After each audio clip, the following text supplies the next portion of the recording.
misguided resolution. Mr. President, I'm reading a book called These Truths by Jill Lepore. It's a history of the United States. She's a really gifted historian and writes quite a few things.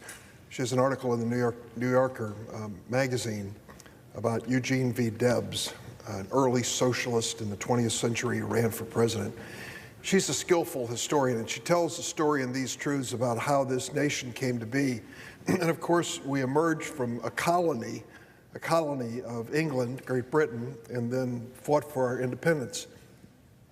One of the reasons we fought for that independence was to take the role of kings out of the lives of the people who lived in what we called America, and to say, we aren't going to have kings making decisions for us here. We'll make our own decisions, thank you. We'll call it a democracy, and the people will rule.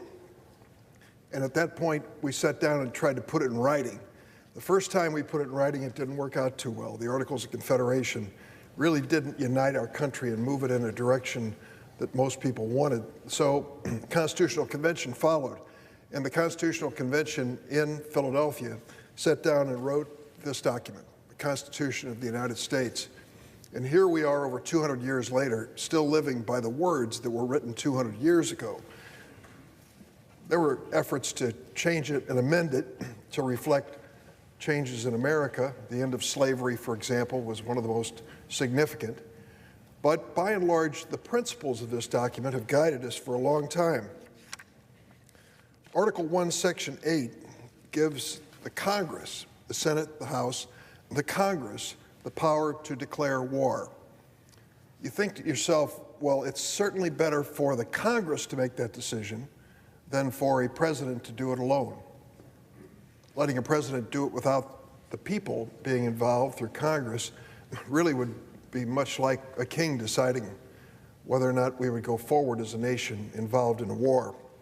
Today, on the floor of the Senate, or this week, we will test that provision in the Constitution and see if the current members of the United States Senate believe that the Constitution was right and that the Congress should be declaring war. My colleagues, Bernie Sanders, well known to most across America, Mike Lee, a conservative Republican from Utah, and Chris Murphy, a Democrat from Connecticut, have decided that we should have a test vote as to the United States' involvement in Saudi Arabia's bloody war in Yemen. I'm glad to be a co-sponsor of that legislation. Regardless of who's been in the White House during the time that I've served in the House and Senate, I've tried to consistently argue that the American people, through their elected Congress, must play a constitutional role in declaring a war.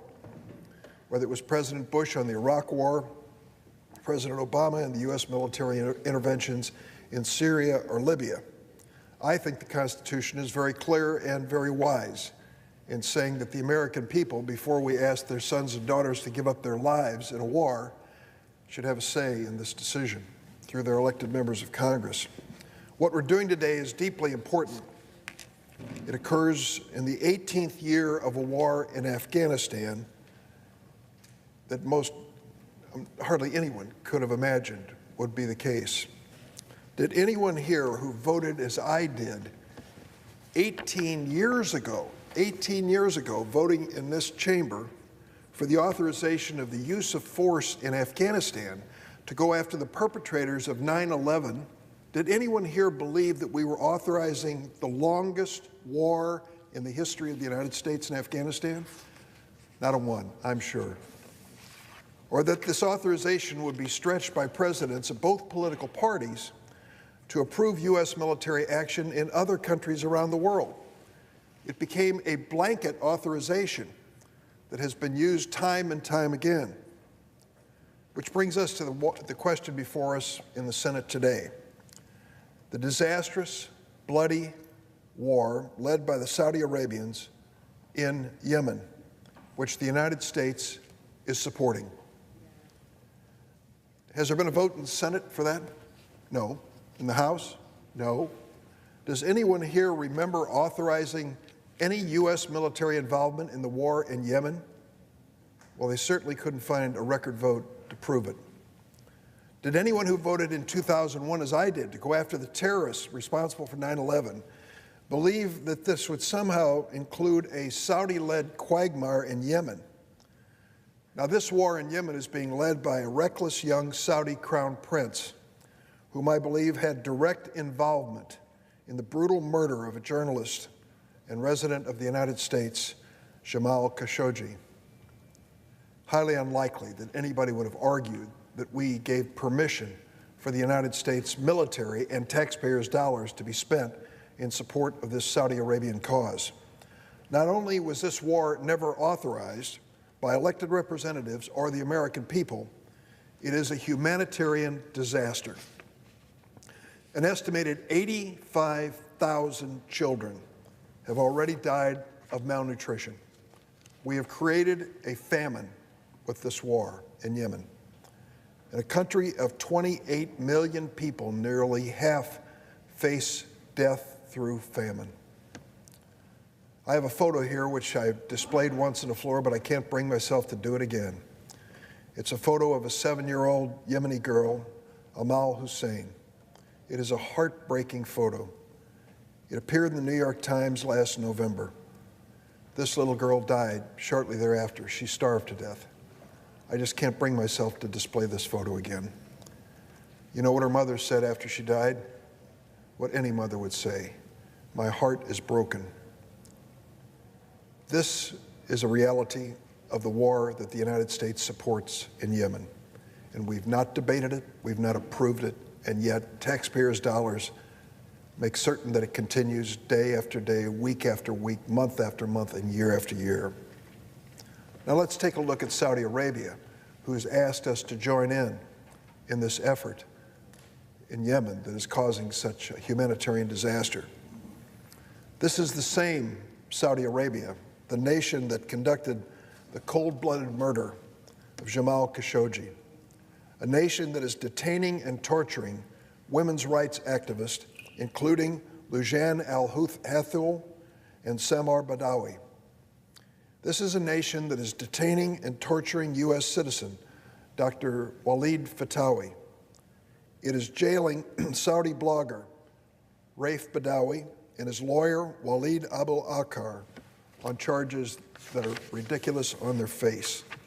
Saudi Arabia is accused of recruiting and using Sudanese children as soldiers in the war in Yemen. Saudi Arabia continues to turn a blind eye to the export of extremist teachings that have shown up and caused great harm around the world, most recently in Bosnia and Kosovo. There may be some who think this war is justified. I'm not one of them. There may be some who think because Iran is the enemy, we should be engaged in this war. But ultimately, this war and this debate and this vote are not about the merits of any of the things that I've raised. It's not about a vindication of the Houthis that the Iranians have sided with and their troubling role in this horrific civil war. It is about whether we in the United States Senate, who took an oath to uphold and defend that Constitution, believe it. If we don't believe it, we'll just ignore it, let our military wage the war, let the president look the other way, let this administration come up with another excuse for Saudi Arabia killing that journalist, and we'll keep sending our tax dollars in that prolong this terrible war. I think the Constitution requires more of us. If you truly believe in what the president is asking us to do in Yemen, if you truly want to stand with Saudi Arabia at this moment in history, show the courage by voting that way. That's all I'm asking for. Our founding fathers showed great wisdom.